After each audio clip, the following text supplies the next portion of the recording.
I feel like a failure and an absolute fraud when I speak to you because I haven't mastered anything. I haven't mastered anything in my life. I'm a complete and utter failure and a complete fraud. Every single word in this video will be speaking from a fraud because I have never mastered anything. I've always been the jack of all trades kind of guy. And I've always hated that. This is the basics that I wish I was taught. Because if you want to master a skill, I think I've done enough research to know at least the basics now. I've spent the last month researching the stuff that I'm talking about in this video. Just to sort of give you the synthesized advice in a short time slot. So that you don't have to feel like a failure for the rest of your life. Because you can't master anything. I hope that one day with the lessons that I've learned in this last month, I can sit here and I can tell you that I've mastered something, bro. I can tell you that, hell, I've gotten good, bro. And with those words, this will save you the year of your life. This will save you the years of your life that you waste.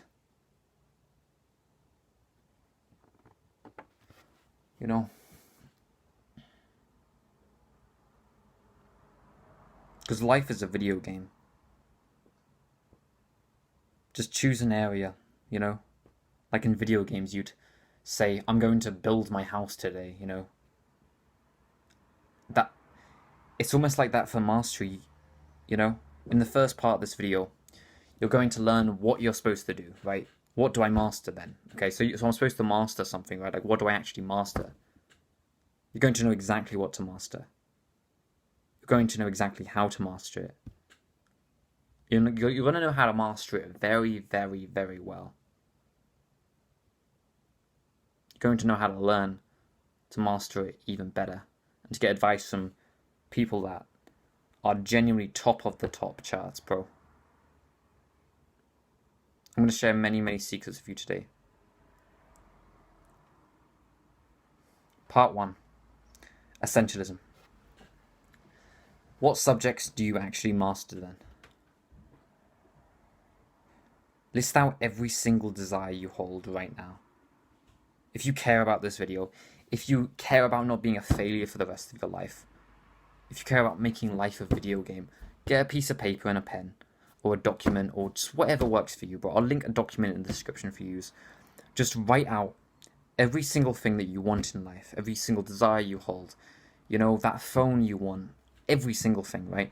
That friend you want to speak to, maybe you want to have a chat with Elon Musk, anything that comes to mind, write it down. You want to learn how to play a guitar, you want good grades, right? You want a car, or maybe you're a bit more like, I want to help people. I want every single desire you hold, every single thing you're interested in, every single thing that you feel just anything towards, write it all down. I want to have a girlfriend, all of them. Write every single desire you hold. These are the desires that will hold you back for the rest of your life.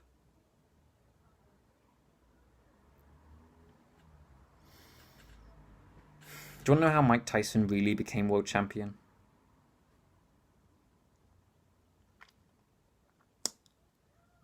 He wakes up in his small bed. And instantly what pops into his mind is, I've got to do 2,000 squats. So he gets out of bed and he quickly does 100 before going out to go for a run, bro. He's running, he's training, he's squatting, he's doing thousands of push-ups every single day. And then he wins the belt. That's the story you've been told, right? That's the story we've been told. The story that's not been told. Or at least not told in the way that it should have been told. Is that when he was growing up, he didn't have a family. His mother died when he was 16. You might have known that, right? And it might be like, but what's your point, bro? He didn't have a family. His boxing coach was the closest thing he had to a family. And he became world champion. Yeah, well, that means that you can fight back against whatever life throws at you. And it's true, right? But what most people don't like to admit is that he became world boxing coach because, well, not coach, but champion, because he didn't have a family. If he had a family, he'd be a lot happier, probably, but he wouldn't have been the world champion. And no one likes to admit it because it's hard and it's painful, but it's true. When you have less in your life, when you don't have a family, I'm not saying, I love my family, right? Like, I'm not saying family is not important. But when you don't have a family, when you don't have an extra side business, when you don't have school and you get rid of all of this, you achieve more success.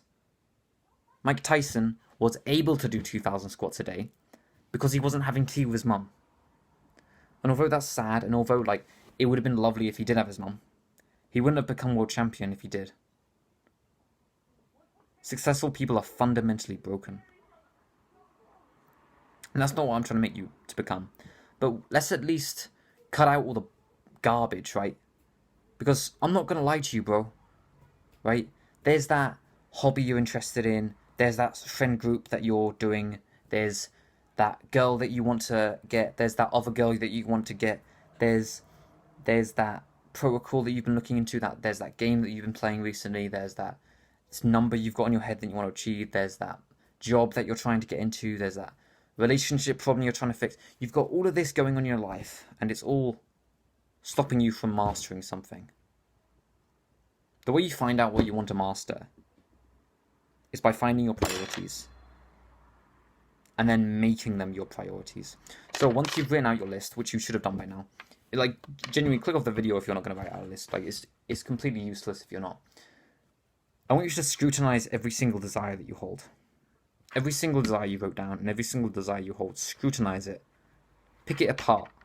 Why do I want that? Why do I want to achieve that? Do I really need 100 quid? Do I really need to get a job? Or do I really need to do this and this and this and this and this and this? Do I really need a new car in a few years? Do I really need to get a driver's license? Do I seriously need to get good grades in all of my subjects? Do I seriously need to do I need all of this stuff? Do I need all of these desires? Do I need them all? Or you can pick the other option, being a loser forever. Because if you choose to keep your desires, you end up achieving nothing. Right? Some people might, at this stage, be like, oh, but I do want to achieve stuff in this world. Yep, that's the point of this practice, bro. If you desire 100 things, you achieve nothing. And although we probably don't want to be like Mike Tyson level good, although that would be cool, we don't want to sacrifice that much to get to Mike Tyson's level. If we want to become at all successful, we need to sacrifice a lot for it. That's just the name of the game.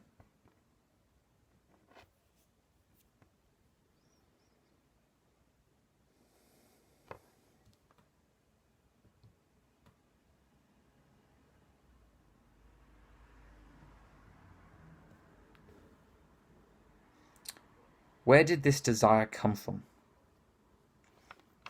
If you want to feel better about doing this, and this is the best way to scrutinize your desires, ask where it came from. Where did my desire to... I'm going to think of some that I had. Where did my desire to increase my testosterone levels come from? Well, I mean, I watched a video and this guy was talking about it and how important it is, and it could actually improve my work, and that would be really good. And I didn't actually care about it. I just cared about increasing my work rate. So that isn't a good desire to hold. Or at least I'll put it under the category of work.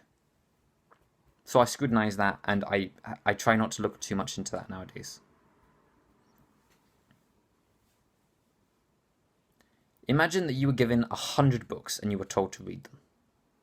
You'd get nowhere. Imagine if you were given one short book and you were told to read it. You'd probably read that a good 2 or 3 times. Or at least you'd be able to. This is what we're doing here, right? We're getting really good at 1 or 2 things. And then we're chucking out the rest so that we can get better at those things. because sacrifice is how we get better. I hope you understand that, because I don't want to go over it too much. I just want everybody to understand that at this level, because otherwise the rest of the video doesn't make any sense. So, once you've scrutinized all of these desires, and you feel like you have some desires in place that are fundamental and broken and good and pure, I'll list out my desires. Do you want to hear my desires? YouTube, CFS. So I've got this weird condition. It's like I just want to. That's a desire right now for me. It'll probably be dissolved soon. I've got a project I'm working on.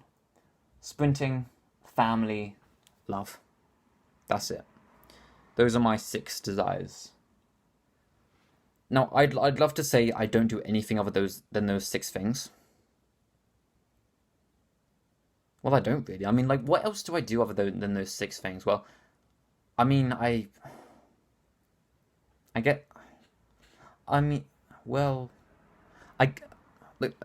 do anything else really. I mean, like apart from those 6 things, I don't do anything else. So, I've only done this within the last couple months, right? But ever since I did this, my life has a lot more direction, and my learning sessions have been a lot more orderly. I hope that makes sense. Like before, I was learning a new topic every 2 days. Now I'm literally just focused on one thing, and I'm starting to get all those 1% improvements that are really, really valuable in the end result. Just after you finish this practice, and honestly, if you want to spend 3 days doing this, honestly, I spent 2 days doing this practice, genuinely with a journal out. I literally just spent 2 days doing this. If you want to spend 2 days doing it, then completely fine, right? You might not want to go that far, but at least give a few of your desires some thought, the big ones especially. So, once you have a list of your desires, those are the things you master. Boom. So I master YouTube, sprinting, my project, and my condition. Well, they're sort of side topics, so I don't even have to master them. Family and love, and then that's it. Boom.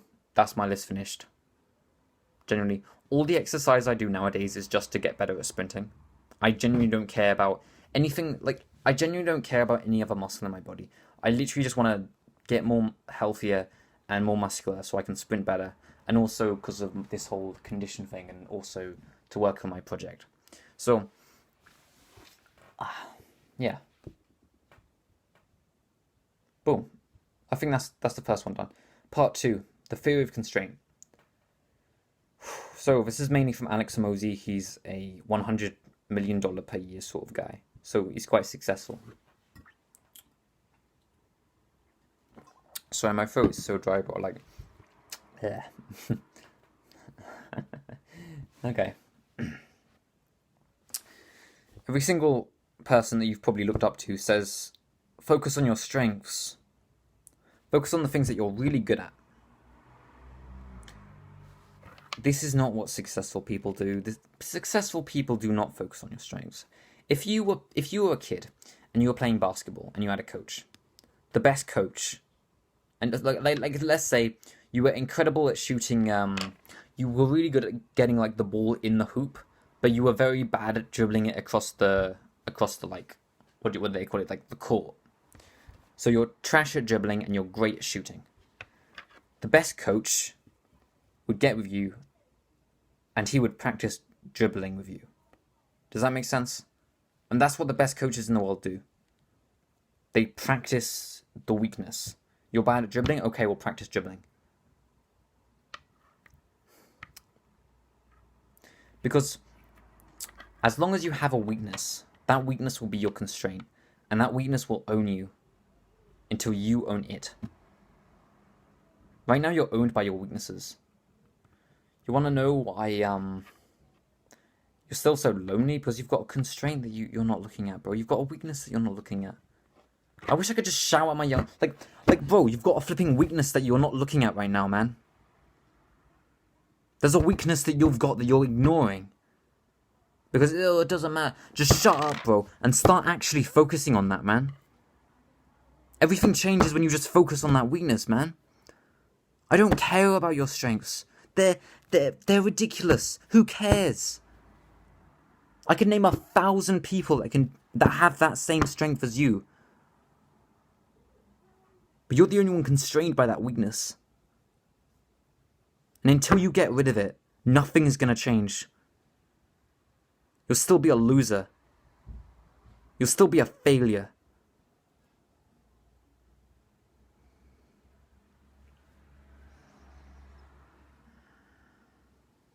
I've just woken up and I've finished meditation.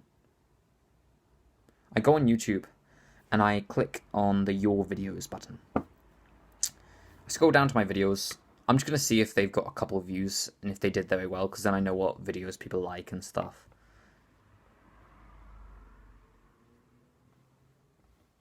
I 155 views. I'm impressed. I'm very impressed. I'm happy. I managed to get a video that did really, really well, and I'm happy about that. I should be, and I'm proud of. I feel like I've accomplished something. I open my journal and I open to a fresh page. I write on there 155 views. I circle it and I underline it, and underneath I write that this constraints thing works. And that was the day that I decided that I'm just going to focus on my constraints forever, bro. I'm never going to stop. Later that day, it ended up getting 300 views and finished off about there. The only thing that I changed with that video is I noticed from doing the practices I'm going to discuss in a second that when I looked at my videos, they weren't interesting. That was all I changed. That one thing, I decided that the biggest weakness of my videos is they're just not interesting. Why would someone click on this? It's just not interesting. Like, who cares about the mastery secrets, right? They're just not interesting. Why would someone click? So I went out and I practiced, and I really, really thought, what is an interesting topic or video title or idea? And I came up with one. And it was genuinely true to who I was, and I made the video. And there it was. I was impressed and happy with myself. My first constraint, and this has already happened. My most viewed video to this date, and it just feels fantastic to get a video like that. It was a 20-minute video as well.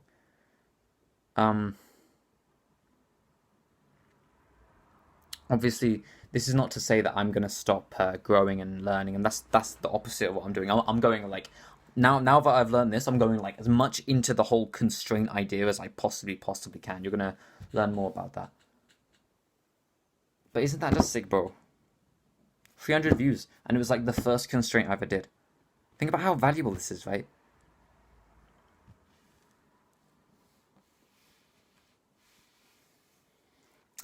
This is how you find a constraint, because until you find your weaknesses, you can't really do anything about them. The best way that I've found to find a constraint is to literally just open a journal and just ask yourself, well, what is the constraint, bro? So do this right now. Pause the video and just open a journal. What is the constraint? Also, I don't think I said, this is part 2, by the way, theory of constraint. So, what is the constraint? Out of everything, what is the constraint? What is the constraint? What is the constraint? Seriously, have that sort of enthusiasm. Genuinely, write it down 100 times. 1,000 times, I don't care. Write down what is the constraint 1,000 times, and you'll get an idea. I find it takes about 5 minutes for your brain to start ticking away and start to be like focused on what is the constraint. Just open a journal, a piece of paper. The document maybe like probably won't work for this. It does work for desires, probably not for this whole thing. What is the constraint? What is the constraint? What is the constraint? What is the constraint? What is the constraint? Just keep writing, bro. Why are we still here? Why is I've got a video on my YouTube channel. I've set it to unlisted, so only I can see it. I might set it to public, but I'm not sure. Just asking that question over and over and over so it can get me more in the zone. This might take 10-15 minutes, but it'll save you years, so more than worth it. Do that for me right now. Pause the video and do that. Or you can do it in a bit, but probably do it right now, because now you've got the whole idea.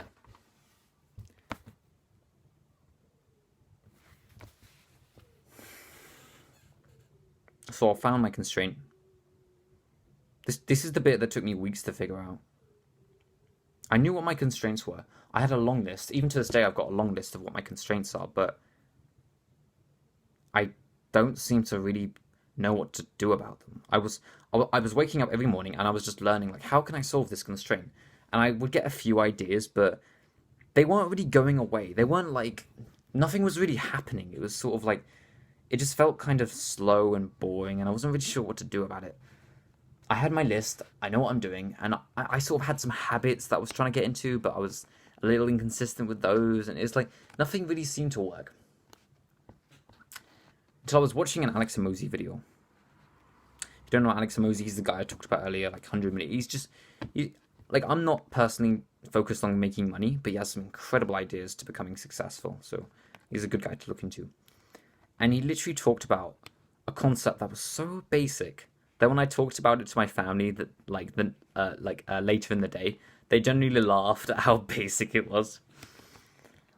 He keeps talking and talking and talking, and eventually he gets to inputs to outputs. I know, right? Like, you're probably going like what the hell? But but seriously, inputs to outputs, and instantly I get the idea. Jesus, bro. And I open my journal and I write, what YouTube inputs equals what YouTube outputs. This is the secret to success. And I circle it and I do everything, and I really think about it. And this helps me so much. So this is the concept, right? If you want to get good at something, you need to know what inputs equal what outputs. And that's it. Honestly. Like, really, really think about that. Like, if you don't know what to do, you just don't know what inputs equal what outputs. Okay, so say the output you want is playing an incredible guitar song. What you need is to come up with all the variables and to figure out what inputs equal an incredible guitar song. If you can work that out, that's the secret to success, right? Like, you just need to know what to do and then just go and do it, right? It's genuinely as simple as that, right? So I did this for my YouTube channel, right? So I just went through it, right? So an output would be click-through rate. So how many people show my videos, click on the videos? Okay, so that's an output, right? And then an input would be how good the thumbnail is. So better thumbnail equals better click-through rate. And I just wrote it down. And then I was like, better titles equals better click-through rate and impressions. And maybe average view duration, but that doesn't really change much. And then I sort of just kept going through the list and kept going and going and going and making a long list of inputs to outputs. And this might sound like, I don't know if this sounds sort of weird to you, but once I finished this, I could go on YouTube Studio, and YouTube Studio would tell me the constraint. I wouldn't have to do any journeying. I wouldn't have to think about it. And it would be backed by literal data. Think about that, right? I could see the constraint for each individual video. Once I had that in place, and I know what to do about it, it was like, it genuinely felt like heaven, honestly. I genuinely I was so in shock. Like, this is sick, bro. I can literally go on YouTube Studio, right? And I can look at a video and I can see, okay, well, the click-through rate is good, but the average view duration is low. Average view duration is the constraint. Average view duration gets better when you practice this YouTube technique that, I'm not going to go into this too much, right? This YouTube technique. And so, I know what to do. Just get better at that YouTube technique. That's literally it. You can, think of how, I hope that you can think about how valuable that is. You can get told the constraint. You can get told what to work on. It's like a private coach. All a coach is, it's a guy that observes you and tells you what to do. That's what this is. Find a way to measure what you do, and then just make a big list of inputs to outputs. YouTube Studio will literally tell me what to work on. Not actually I've got to think about it a little bit and I've got to go through the whole system. But it will tell me what to do. Just by the stuff that's on the screen. And then I know what to do. Truly think about how valuable that is. Now, obviously I haven't done this on a very long time horizon, if this makes sense. So a lot of the stuff I'm talking about in this video, I don't have many success stories to back them up just yet because I haven't done it on a very long time span. I literally learned this like 10 days ago. So it's like I can't exactly like tell you that my life has changed or something. But if 2 months from now I make a video and I'm like, my life literally changed from the stuff I'm talking about here, then right? But seriously, the way my mind's working now, this is some of the most valuable stuff I could have learned. YouTube Studio is like my own private coach. Before it was like just a bunch of numbers. Now it's a private coach. I hope you can see like how this sort of changes. So what I want you to do, try and make a huge list of inputs to outputs. So if I do X, this will happen. If I do this, then this will happen. For the specific topic that you're trying to master. So for YouTube, it would be click-through rate, average view duration. It would be better thumbnails, better titles. For guitar, it would be better strumming, better, let me think, better finger picking. These are just some guitar terms. Better fretboard, better, like all those sort of things, right? For school, it would be how well can you do the exam questions. It would be how much can you focus for. It would be all of these sort of things, right? And then the input for those things were like, you sort of get what I mean, right? Like just make a huge list. On one side, just write inputs, and on the other side, write outputs. I actually might link this on the little document I was talking to you about earlier, so I'll just link this all on there. Also, I'm going to have a specific document underneath here called the library. It's going to be like, this is where I've been working on. So all of this stuff I'm talking about in this video, I've all put it in one big thing, and I call it the library. And it's great. It's probably like the greatest piece of work I've ever produced. Better than these videos. Genuinely, it's so good. And I've sort of made like a simplified version, so not as advanced, for you to just click on because it's genuinely so good. I genuinely want to pay. I genuinely want to charge like hundreds of pounds for it one day. I can't be bothered to do it now because it's like, it's Stripe link, like all of this stuff, right? Like, but like, yeah. So I've made a simplified version for you to look at. Whew. So you've got your inputs to outputs list. Part 3, deliberate practice. This is Mr. Beast's secret to 200 million subscribers.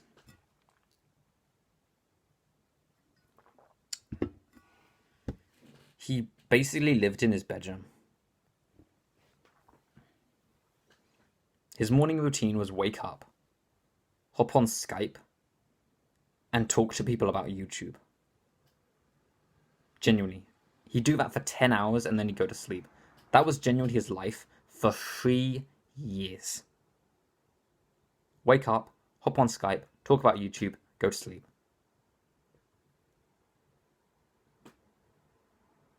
He would spend that time testing whether the brightness on 1,000 thumbnails makes a difference on the click-through rate. Right? That's the example he always gives. And it really does sum it up, right? Whether the brightness on 1,000 thumbnails. So if I change the brightness of this thumbnail by 1, does it make a difference on the click-through rate? Okay, what if I change it by 2? Okay, what if I change it by 3? Okay, what if I change it by 4? Like seriously, that's how insane he got, right? But it worked.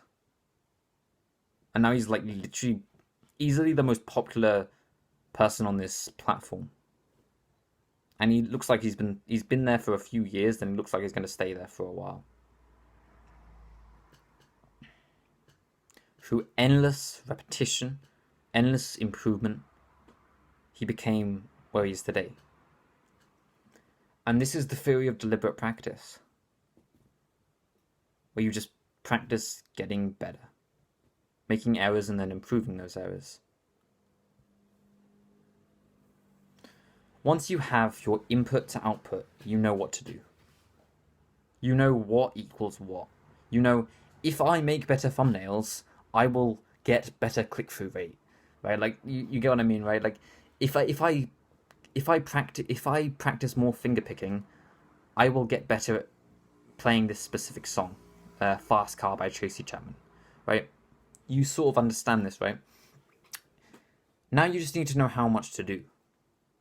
Well, think of a number. I mean, Honestly, just any number out of your head. We'll edit it in a second. 100. Just think of the number 100. Okay, I'll practice for 100 minutes. Okay. This is the fun part. Times it by 10. Yeah, man. This is what I like to do. I like to get a bit insane. So, like, if you're, like, this is something I actually did. If you're thinking of making 100 YouTube titles, because your titles aren't very good, if you're thinking something I tried to do, make 100 YouTube thumbnails. No, make 1,000. 10x it. 10x it. Think of a number and then just 10x it. I will do 10 times that much. Because this is how you truly get to the next level. You do 10 times the volume of everyone else. There was a... I'm going to use this expression because I kind of like it. So there was this athlete called Kobe. You don't need to know much backstory, but he did 4 times his competition and he became the top in his field for literal years. No one could compete because he was doing 4 games when everyone else was doing 1. Do 10 times your competition. Do 10 times the number that you're thinking in your head. Because think about it this way, right? If you want to do 100 titles, the person that you're competing with right now is doing 200. So why not just do 1,000? Right? Why not just go Kobe and absolutely obliterate him? He'll probably have moved on by then. But like, you get what I mean, right? Why don't you just do like 10x the volume of the competition? Like, imagine how far you'd get if you did that. This is what I've been trying to do recently. I don't often hit the 10x goal. It's more of a goal less than a realistic number, if that makes sense. So if I write 1,000, it's not that I'm going to actually hit 1,000 in the next 2 days. It's more like I'm going to aim to hit 1,000 and I'll end up hitting 170. But it's still more than if I had made the target 100, right? It's still twice as much. So I hope you sort of make sense. Like, so you'll end up doing more, but you might not hit the exact number. So don't feel bad if you don't hit it. You can always come back to it in the future and then keep doing it. I like to do all this stuff on Notion. I've got like all the documents on there. Okay. Aim for about 20 hours. So there's this principle where if you do something for 20 hours, you get about 80% of the benefit. So if you want to do something like this, I'd recommend doing it for about 20 hours before moving on to a next weakness to focus on. At least 20 hours, because if you do something for less than 20 hours, you don't get the full benefit. But if you do it for about 20 hours, you'll get most of the benefit. And then you can sort of leave it for quite a while before coming back to it.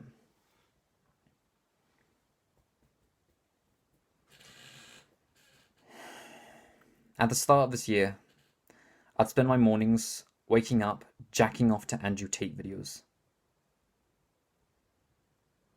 I'm not actually gay. That wasn't even a joke though. Like,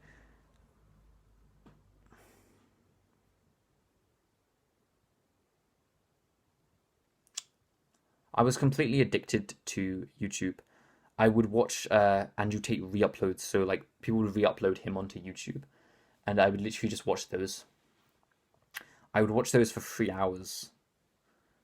And then eventually I'd feel so disgusted with myself that I would just get up and just like, you almost like do like the quick jump out of your bed, like almost of shame. And you sort of like, and then you sort of work way too hard. And then you're trying to like run away from the flipping guilt of just doing that.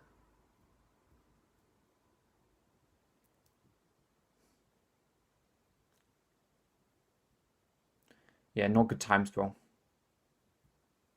Until I found the cure, that was. Honestly, do you want to know the cure?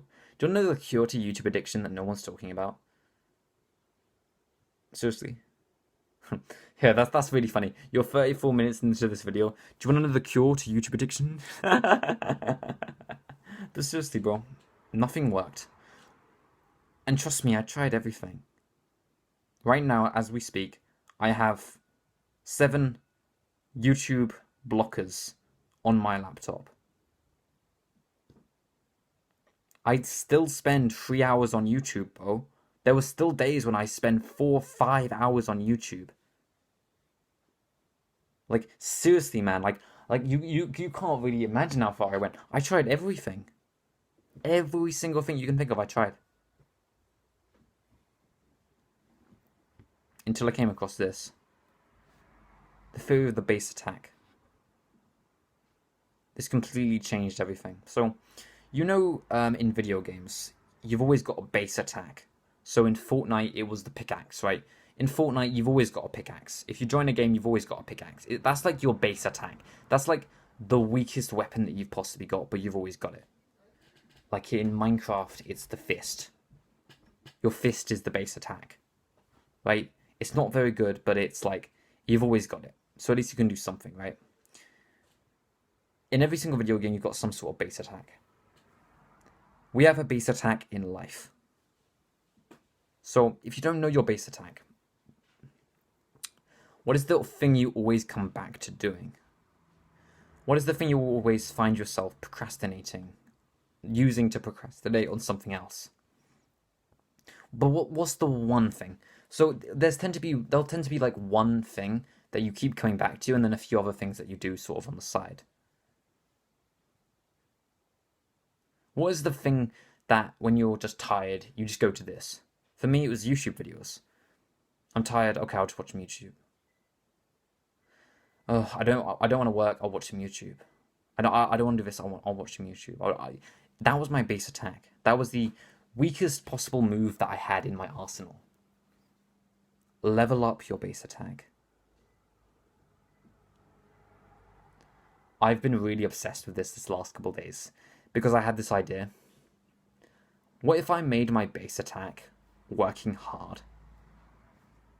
Because that's what these successful entrepreneurs do. The easiest thing that they do all day is working insanely hard. That's what most people don't get. The way that you become capable of putting in 10-hour days is by making the easiest thing that you do all day working hard.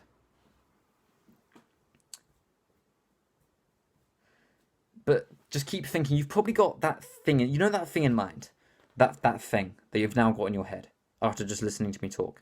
That thing that you think is your base attack, but you might not be your base attack. Well, it's kind of fine. It's kind of productive anyway. Like, it's not that bad. I mean, like, people complain about it, but it's like, it's okay, right? Like, okay, like I know some people might, that's your base attack, bro. That's your base, like just shut up, bro. Quiet those thoughts. That's your base attack. That's the thing. That's the thing that everyone, like, don't cope with me right now. That's your base attack. The thing that you keep doing when there's nothing else to do, that's your base attack. The way you make deliberate practice effortless. The way you become the next level. And the reason I'm actually telling this story, I actually never told you why I'm talking about this story. Because if you spend 5 hours every single day on YouTube, jacking off to Andrew Tate re-uploads, you're not becoming successful at something you master. And you probably got a bunch of addictions that are stopping you. And the only way I've ever found to overcome these is by picking something. The first thing I ever did was reading, actually. Just reading some good books. So you get something that you can do. And then you just do this instead of watching YouTube videos. Does that make sense? So, say I'm at my desk and I'm bored and I don't know what to do. And I'm supposed to do this work, but I'm kind of tired right now. So, I'll go on YouTube. See, my base attack, right? My base attack, I've got nothing to do, so I'll go on YouTube. So I go and do my base attack. The way we level up our base attack is by, I'm about to go on YouTube, but I say to myself, no, I'll read instead. That's how we, like, reading is like slightly harder than going on YouTube for me, but it's just easy enough for me to do it without really thinking. Fine, I'll just read this instead. What chapter? The art of letting bad things happen. Okay, page 311, blah, blah, blah. Okay. The art of letting bad... After 3 weeks, the blog. Long time no see. Back in California. Wait. Do you see what I just did there? I overcame an addiction. Straight up. Like you just watched it, right? I just overcame an addiction. Literally. That's all it is. I want to go on YouTube. That's my base attack. But instead, I go read. I was literally telling my 10-year-old brother about this like a few hours ago. This is one of the most valuable things I think I've found in a very long time. The thing I love about this is that you can keep leveling it up. And if you find your base attack and then you make it reading instead. So instead of watching YouTube videos, just read a book. if you don't want to read a book, just ask yourself this question. What is the next level of your base attack? Maybe right now, for you, it can be anything. It could literally just be talking to friends. Going on Discord and talking to friends. That's my base attack. What is something that would be slightly like 2% better than talking to your Discord friends? More productive. More towards your whole goal of mastery. But still easy enough for you to do instead of Discord. So it's just slightly harder than Discord. For me, reading books is slightly harder than YouTube, but it's just easy enough for me to do it. And that was literally how I overcame my addiction. Right now, I've leveled my base attack to journaling. So I find journaling slightly harder than reading books. But now, whenever I've got nothing to do and I really just want to procrastinate or watch YouTube or read some more books, now I'll just go on my journal and I'll start writing. And it's slightly harder than reading, but I'll just do it anyway. And that's the next level of my base attack now. Keep asking yourself, over like a year, just keep asking yourself, what is the next level of my base attack? What is the next level? What is the next level? What is the next level? And you'll find that eventually, the easiest thing that you do all day is working hard.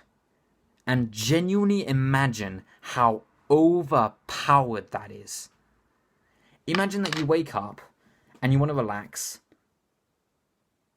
So you start playing guitar. And you practice for 14 hours before going to sleep. No one can compete with you. No one. Not a single person on earth will be able to compete with you. Ed Sheeran couldn't compete with you. Obviously, he can compete with you now because he's put in more years and more hours overall. But 10 years from now, Ed Sheeran can't compete with you, bro. Because you're flipping phenomenal. You're on the next level. This is how you become that world-famous entrepreneur who put in those 14-hour days.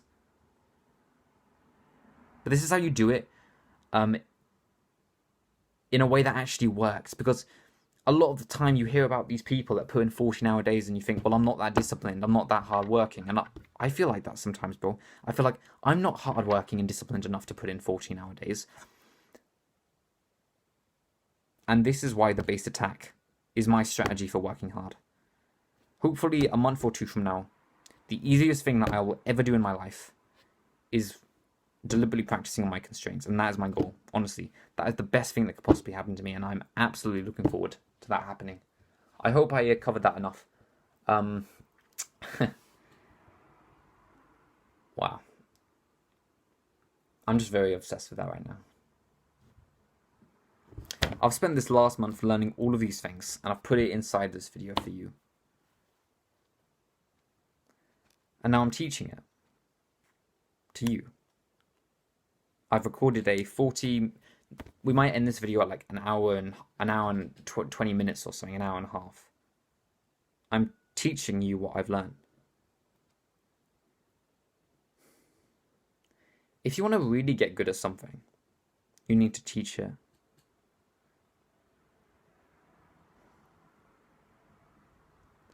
So,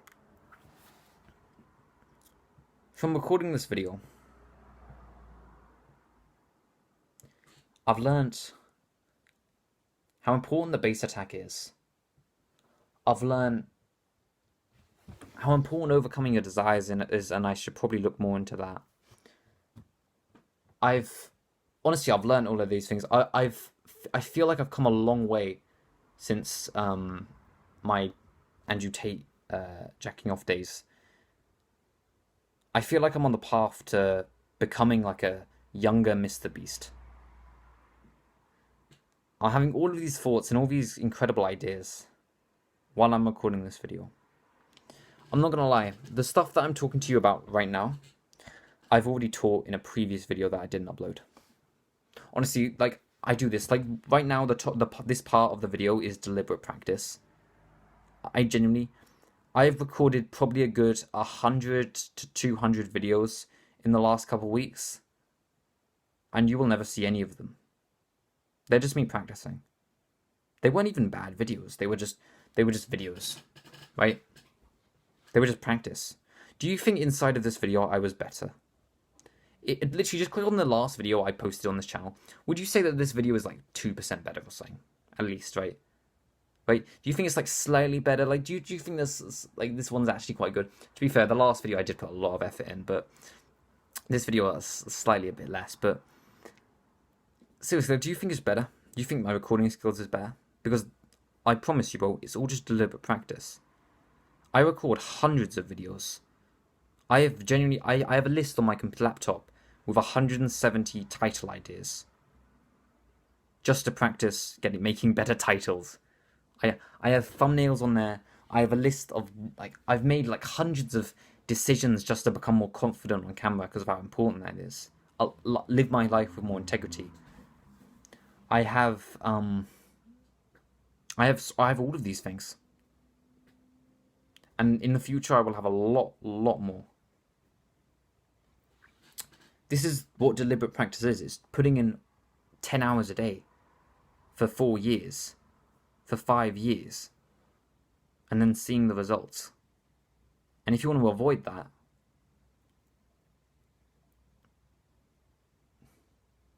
then you will not be successful. Because successful people need to put in the 4 hours a day, bro. For 4 hours. To the 10 hours a day, bro. It's just the game. It's how it works. You need to put in the 10 hours a day. Or at least 3 hours a day for 10 years, right? You need to put in a lot of hours in order to get really good at something. This is why I like the word mastery, and this is why I like using the word mastery, because it's almost like, because it's sort of linked to the 10,000 hour rule, where it's like it's like a reminder to myself to put in many hours, put in hundreds, thousands of hours. And I really like that reminder. So I think that's part 3 done, you know. Teach what you learn. Did I get that point across? Yeah, I think I did. When you finish learning something, when you've practiced something really hard, teach it. Teach what you've learned. I want to do this every single time I end a constraint. And I've done it in the past, and instantly I write down like 4 ideas just from like a 10-minute video. And it's not bad. You can do it on a video, you can do it written, you can literally just post tweet on Twitter, although you probably don't use Twitter. You could literally just write like a community post on your YouTube channel. You could just write it on a document and pretend you're teaching it if you're a bit more private. There's so many ways you can teach it, or even just pretend to teach it, that will really change the way that you view the subject. Part 4. Focus / deep work. Okay, so I've just opened chess.com and I click on bullet. So bullet games is basically like where you have a minute and your opponent has a minute, and it's kind of when on the lower ratings, whoever can make the most moves the fastest without getting checkmated basically wins. So my first game, I win with 20 seconds left on my clock, which is very good. If you win with 5 seconds left on your clock, you're pretty good. 20 seconds, that's incredible. So I'm pretty impressed, right? Like, first game, sick. Now, the difference between this game and my previous games is that I've recently learned some focus techniques that I've decided to use in this game. And I'm using them. So I don't think much of the first game, because it's only the first game, you know. Maybe, how am I supposed to know if the focus thing worked or not? So, second game, I win that one as well. You have 17 seconds left. Okay. Third game, win. Fourth, win. Fifth, win. Win. Win. You okay, you just won again. Win. Wait, hold up, something's going wrong here. Win. Win. Another win? What the hell? I'm genuinely shocked. Like what the hell? After about 30 minutes, I closed my laptop and I'm like, whoa, what the hell? Jesus, how the hell did I just do that, bro? 12 games I won in a row. Jesus, man. That has never happened before in my life. And that's my first time.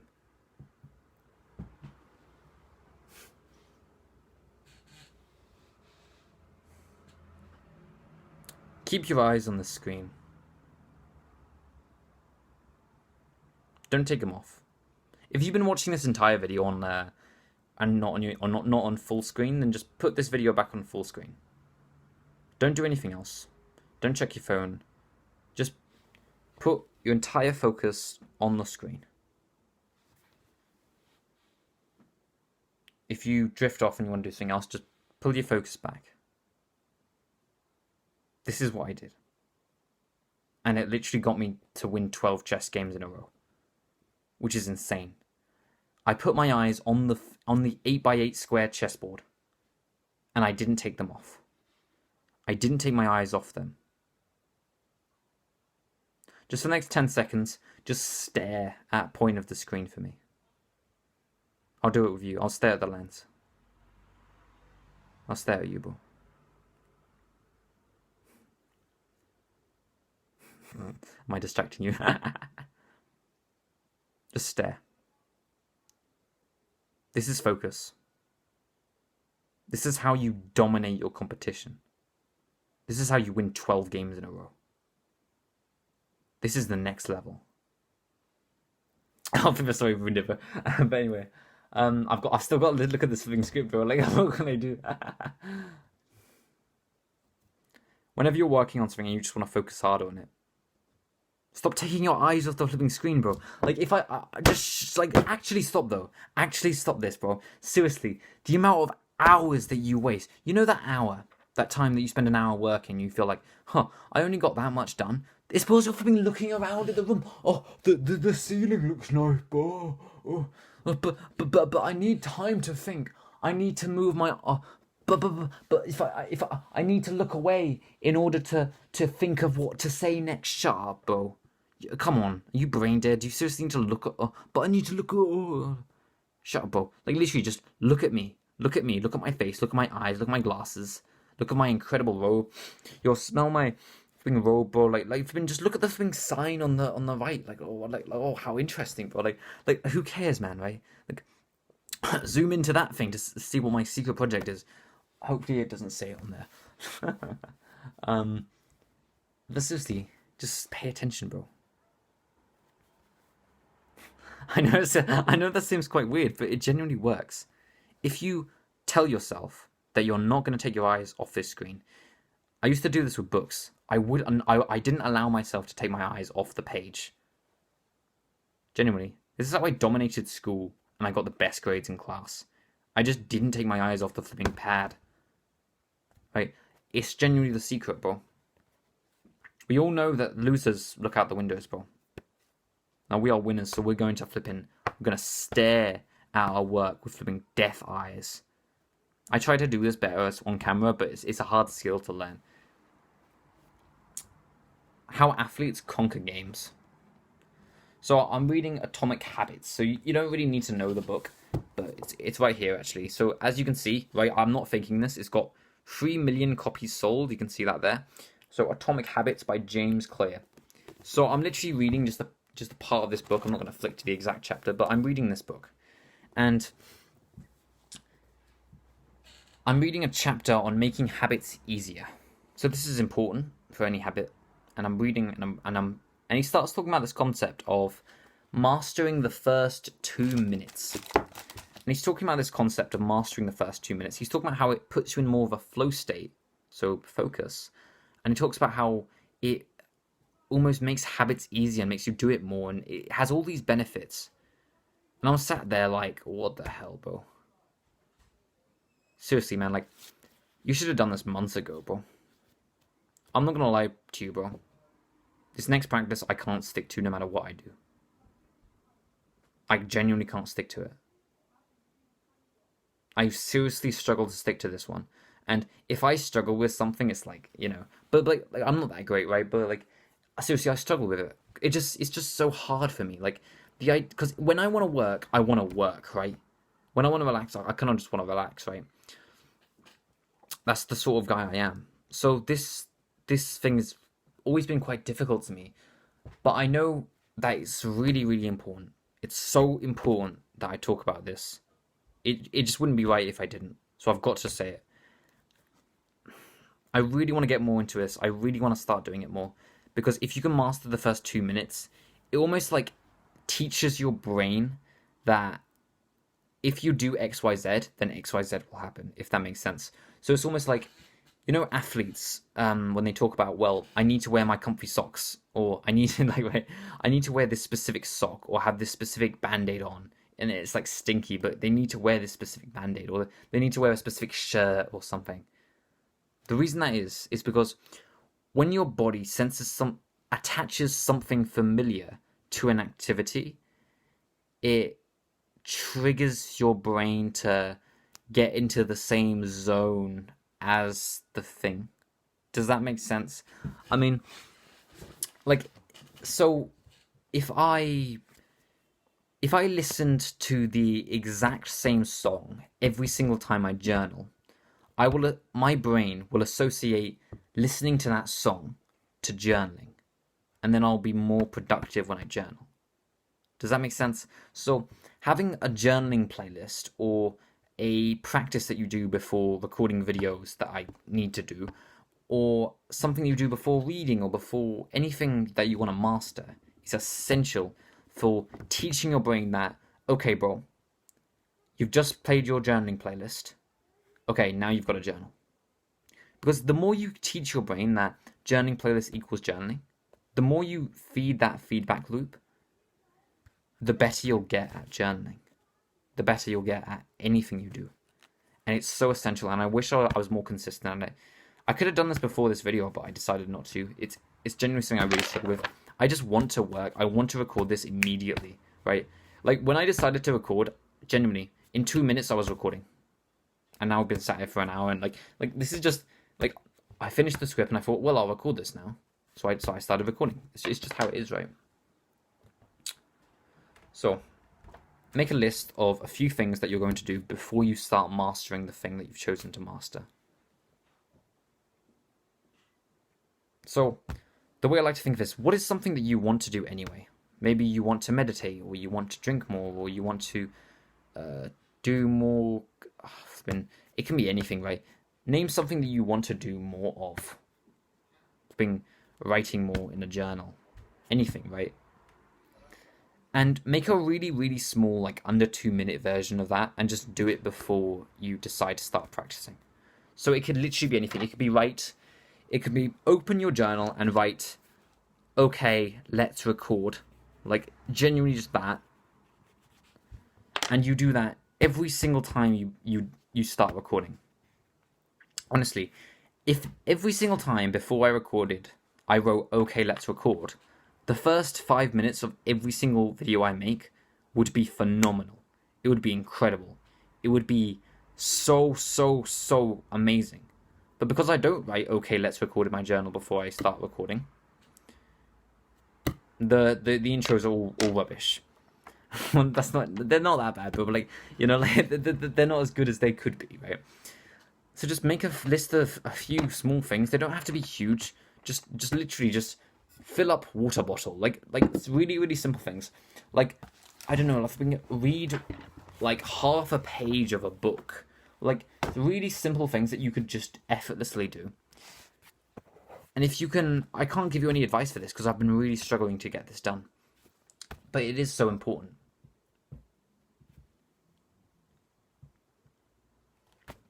Yeah, I hope that helps. So that's focus. And now time for the last part of this entire video, which I'm really, really excited to talk about. Part 5, learning. I'm really happy with this section. I've had some really phenomenal ideas for part 5. So, it's the afternoon, and I started learning at 9:30 this morning. And it's now almost 1. So I've been learning for a good 3 to 4 hours, right? Big chunk of work. Now, I've been learning hard. I've been really, like, eyes on the page. I've been doing all the focus practices that I talked about. I've been doing all of it, right? It's almost lunch. And I go through my learning notes. The notes that I was taking while learning. And I start to trim them.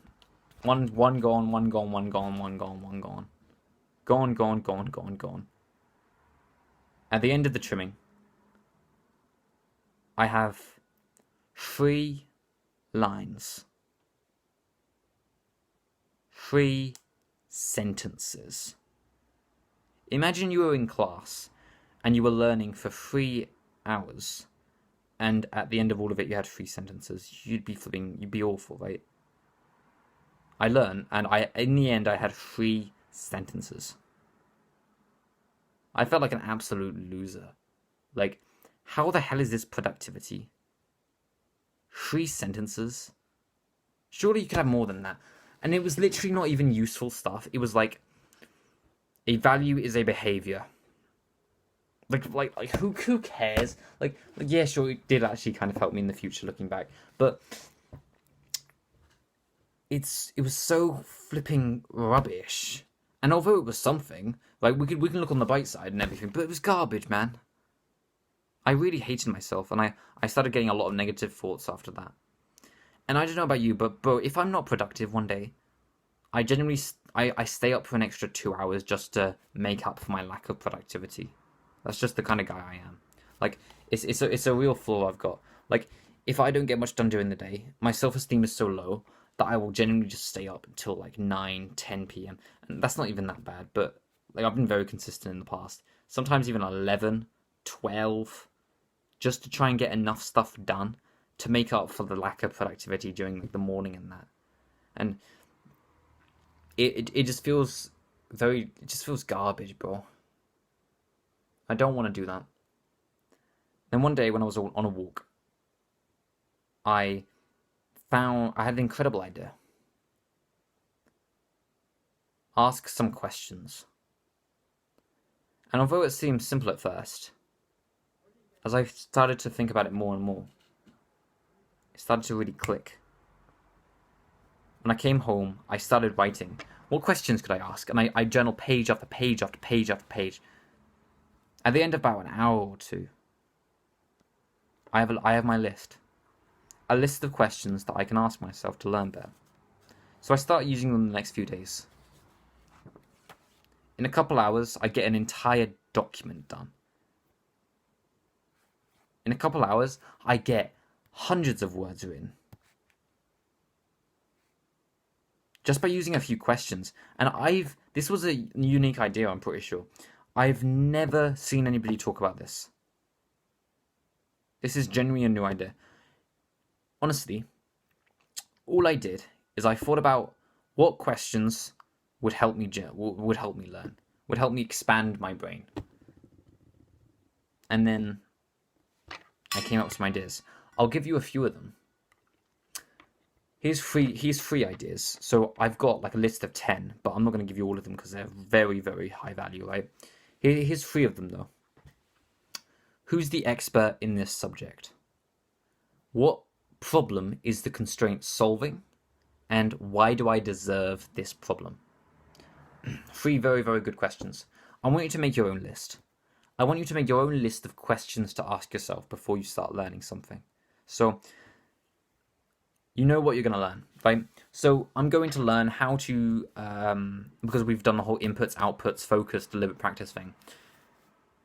I am going to learn what inputs, I'm going to learn how to finger pick better on guitar, how to be better at finger picking, right? So you know what you're going to learn. Who's the expert in finger picking? So you may know some stuff about guitar. Maybe you don't. Maybe we could even Google it. Let me Google it right now for you. Who's the expert in finger picking on guitar?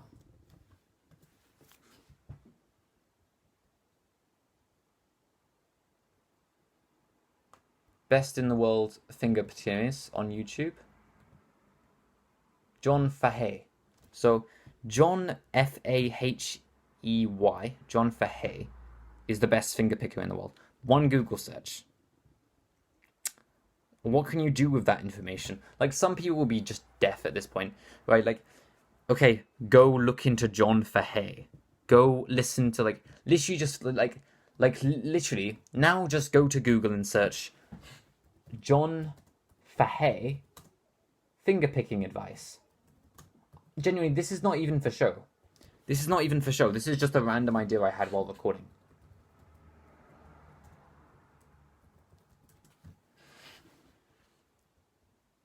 Oh wow, there's 3 videos of him talking about some finger picking advice. Well, I mean, like, come on, bro. Like the thing about these experts, right? You can even look into like Arnold Schwarzenegger, and you can.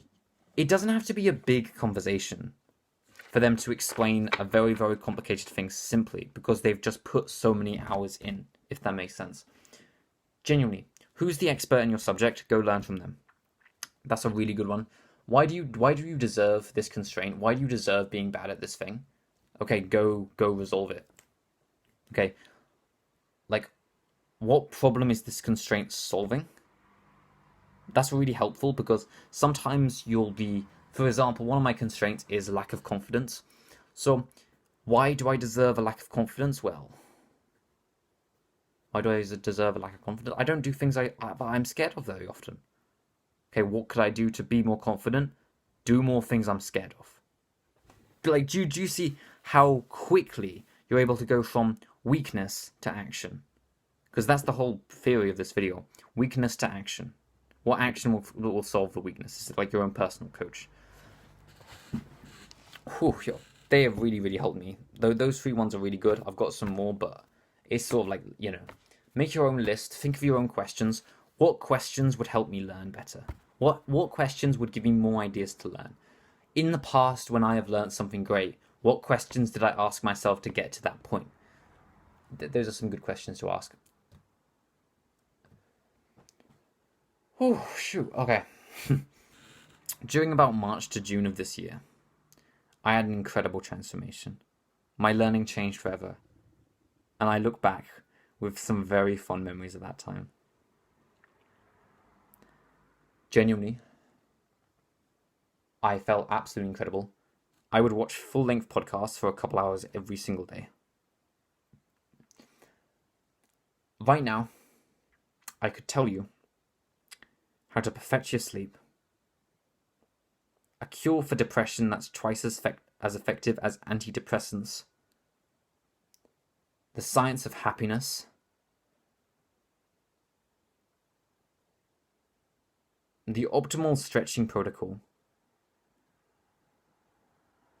My intelligence was actually on steroids. I could tell you how to cure sleep apnea. I could tell you how to flipping set an incredible goal. I can tell you so many things. I can tell you an awful lot of things because of that period of my life. And one of the best things I got from that period of my life was something I'll call... I mean, it's not really complicated. It's just taking notes. I mean, like, seriously, bro. Like it's not exactly like... But seriously, every single time after I did a big learning session, when I was watching a full-length 2-hour Andrew Huberman podcast, right? I'd go back to my room, and I'd get out my notes, and I'd just look at them. And I just read them out, right? And I just look at my notes, and I would just think of ways that I could use it, right? Like, oh, maybe I could just stretch right now for a few minutes. And I wouldn't have any tech or do anything. I just read my notes. And then I'd go back on my bed and I kept reading. I'd reread the notes one more time. And then I'd be like, well, maybe. And then I'd keep getting more ideas for how I could implement it. And I did this every single night after learning. More ideas. Maybe I could do this in my routine when I'm on a walk. Maybe I could do this. Like, you get so many ideas just from reading your notes. So this is how I take notes. So I literally just, when I get an idea or when I get some inspiration or something clicks on my head, I go on Notion and I will literally just make a quick document like a like I'll write like what the subject I'm learning, and then I'll just write like oh, a value is more like a behavior. I'll just write something like that, or I'll write an idea for how I could use this, or I'd write just anything that I'm thinking. Anything I'm thinking I want to put onto paper, I'll just write it all down. Right? That's how I take notes. Like, if something sort of surprises me, I'll take that sort of note, and I'll just keep writing note after note after note, and just anything down, just putting it all onto paper, and then at the end, I'll go through it and I'll cut out about 80% of it, because 80% of what you write down is going to be garbage. And that's how I approach it. But maybe like 20% is going to be pure valuable things. And this is how I end up with documents that look amazing, that have really, really accurate advice. I could give you a page on my computer right now with like 30 different things you could do to boost your confidence. Because that's the sort of learning I did. I could tell you how to overcome any criticism. Like genuinely, because I've got that much stuff on my computer. And it's all been like 80-20'd. This idea of 80-20ing notes. So take everything that you're learning and just think, what is the 20% of the stuff that I learned that will give me 80% of the benefit of my life? And then just cut out the rest. And what you'll be left with is some incredible documents and some amazing learning lessons. That was another incredible idea I had. I was really, really impressed with that one.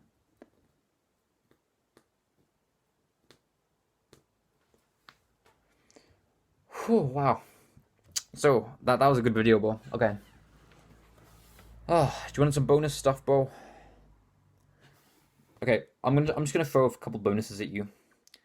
The principal bodily key to mastering the world and women is to maintain a full and open front of the body at all times. I've been trash at this throughout the video, but seriously, man, if you want to master something, if you want to master something in the world, or you want to master women, just don't have bad posture. Have a full and open front. So don't close your body, because if you close your body, you're going to get worse at this.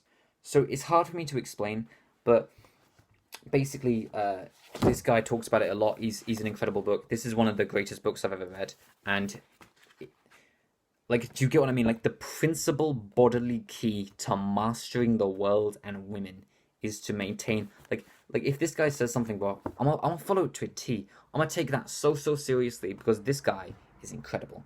So really take that seriously, bro. I know it didn't have any story, but just you know, take it where it is, right?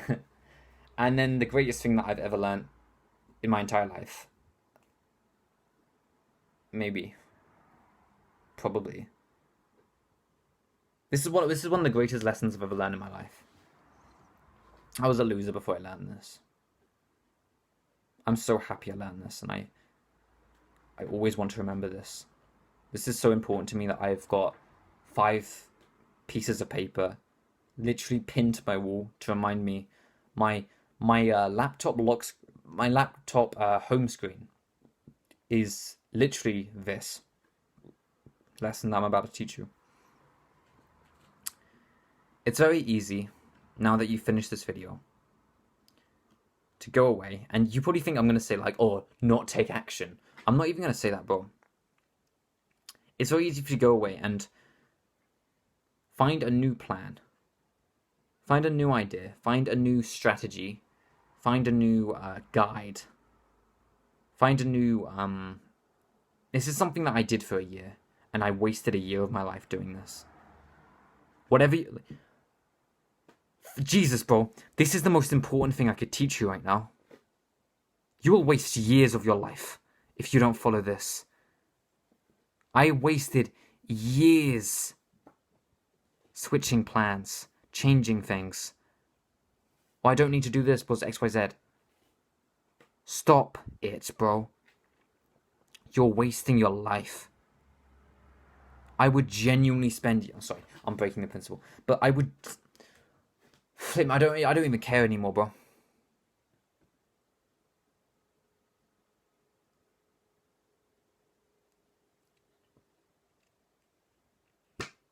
You're going to go away after this video, and you're going to think, well, this is so valuable. And then 2 weeks from now, you're going to forget about this video, and you're going to have found a new YouTuber, and you're going to have a list of a new plan for you to follow.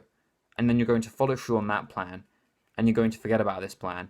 And then you might think to yourself, well, there are a few tips, and shut up, bro. You're going to find a new plan. You're going to follow that one to a T. You're going to forget about this. And we both know you are. The reason you don't plan more than 2 weeks ahead is because you can't trust yourself 2 weeks from now to stick to the plan. And for that, you're not a long-term thinker, and you won't be successful. And you may think you are. You may think you think in the long term, but you don't. You don't. You're a switcher because you're afraid. You're afraid, and you feel unloved. you hate your life and you want to pretend that one day success will come upon you if you just find the right plan, when really, bro, the right plan was the first flipping one you ever found, and since then you've been wasting your life.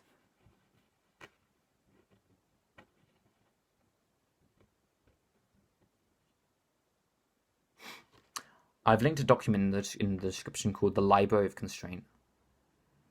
In this library, this is your plan. And you may edit this plan as you go along throughout your journey. And I want you to. I'd be happy if you did, actually. Actually, if you do edit it, I'd really appreciate it if you sent me an email. sam.7.business@gmail.com. I know I sound so professional, don't I? But, like, I'm not actually relevant. I'm a 15-year-old in his bedroom, but seriously, like, I'm a professional anyway. So, with your ideas, but just, if you have a new idea and you want to now change the plan because of this new idea, I want you to make that idea fit within this plan, if that makes sense. This is your library, and you stick to the library. You don't sway away from this library, and you stick to it. You're not a long-term thinker if you don't do this. And in order to master something, you have to be a long-term thinker. If you get a new idea for how to improve from a podcast or from anything, just write it in the library. Make a new page. It's on Notion, by the way, so you can just make pages, you can do whatever you want. Make a new page. Write a new little article. Make a new little thing. Write something new. Add a few sentences underneath. Maybe take away some of the stuff that I've been talking about and add your own stuff. Make it yours. I wish I could have told my younger self this, because he was so worried that his plan was wrong that he never stuck to the plan long enough to see if it was right, to see if it was right. And I'm gonna be honest, bro. I'm very good at making plans. I'm very, very strategic with my planning. But if you can't stick to a strategic plan, it's not a very good plan, bro. It's like a 9-year-old telling you he's gonna be a billionaire. His life's going to be hell if he sticks to that plan. We both know it, right?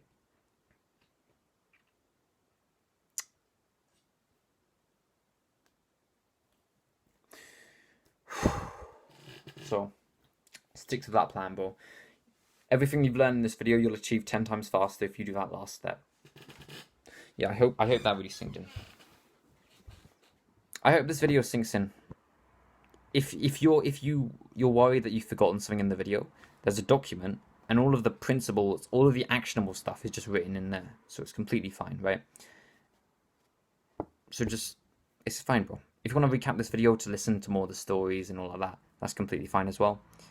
If you think this video could have been better, then tell me to remake it, and hopefully my future self isn't being lazy. Yeah, he's one lazy guy, bro. No, but seriously, bro. I hope you like, that was a sick video, wasn't it? I think that was really valuable. I hope you thought it was too. I think 5 parts in only an hour and 20 minutes ain't bad, bro. That ain't bad going. That's like a new part every like 18 minutes. This was like 5 videos in one. Honestly, if you want me to split this video into 5 different videos, that would generally work. I mean, we can do that if we want. I'd rather keep it in one though, because it's like a full guide and everything. Yeah, we'll probably keep it in one. Okay. I'll see you sometime, bro. I hope this really helped. I've spent the last 2 days working on this because I think I just want to make videos that are really, really help people, and I want to make videos that really like push me to the edge of my abilities, and also it's cool to see like how my skills have improved. Anyway, I'll see you sometime, bro. I didn't say the outro. Also, I say this at the end of every single one of my videos. So what we do at the end of the video is I wink to you, and then you wink back to me, if you haven't got that yet. So, my name is Sam. Our name is 7. Fix your brokenness for your purpose.